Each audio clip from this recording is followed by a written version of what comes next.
We start this edition in Yemen. The poorest country in the Arab world has been brought to the brink of collapse by almost a decade of civil war. Back in 2014, Houthi forces, who were backed by Iran, seized the capital. A Saudi-led coalition supported by Britain and America intervened.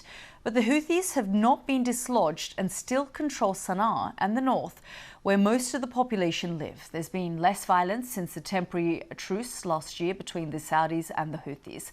But there's no sign of a comprehensive peace deal. Few places have suffered more than Taiz, a city which for more than 3,000 days has been virtually besieged by Houthi forces. Our senior international correspondent, Ola Guerin, spent several days in the city's main hospital. Every second counts. And war has taught them to be quick. It has honed their skills. At Al Thawra Hospital, doctors patch up some of the latest broken bodies. This time it's government troops hit by a Houthi drone. One soldier, called Omar, could not be saved. Another is rushed away for treatment elsewhere. Anyone can be a target here, not just men in uniform. Nearby we meet Hanadi. Every painful step reminds her of the war. Her father struggles to pay for her treatment. She was shot in the back by a sniper, he tells us. That was in 2016, and the bullet is still lodged inside her. Are you very worried about the future for Hanadi? Yes, he says, I am worried for her because she's a girl. I wish it happened to me and not her. I wish the sniper had shot me and not her. This is the biggest hospital in a city that has been a battleground for years. These days in Taiz and in Yemen, it's not all-out war, but it's not peace either. The guns are quieter, but this hospital is still receiving plenty of patients wounded by the conflict. Like Mohammed, who is 7, and crying for his mother. His dressing needs to be changed. It's hard for his father, Alwan, to watch. Mohammed lost 3 fingers when he picked up an explosive device. He was playing on the roof of his home. He's scared because his hand is gone. He's very scared. He can't do anything. He can't even hold a pen. In the hospital's busy prosthetics clinic, they try to replace what war has taken away. But these artificial limbs are basic, and it's traumatic, even for the doctors. It must be very, very hard for you to see the children like this. It's so bad. It's very upsetting. Our hearts ache when we see young children who are still looking forward to living and enjoying life, needing amputations. Next door, a regular physiotherapy session for Shaima Al-Ahmed, who has been walking this path for years. A landmine took her leg and killed her friend.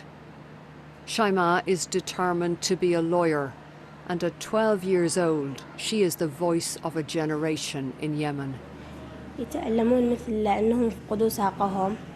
Children here suffer.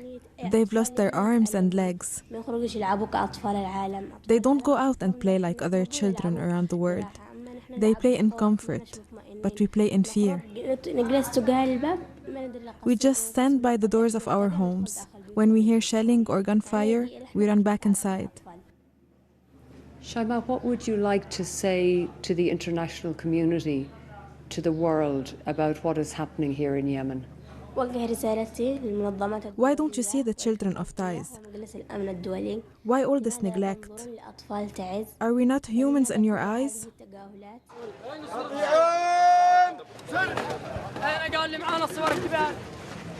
Across town, an honour guard for Omar, the the soldier killed in the Houthi drone strike. One more death in a long war, and few here see a chance for peace.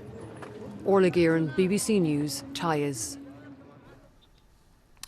Well, I spoke to the lawyer, human rights activist and member of the Southern Transitional Council, Saleh Ali Al-Noud. He thinks that to solve the crisis, the world needs to accept that Yemen might stay divided between the north and the south. 21 million people in need of aid. That's 2/3 of the population. The UN humanitarian response plan estimates that $4.3 billion is needed for the next year.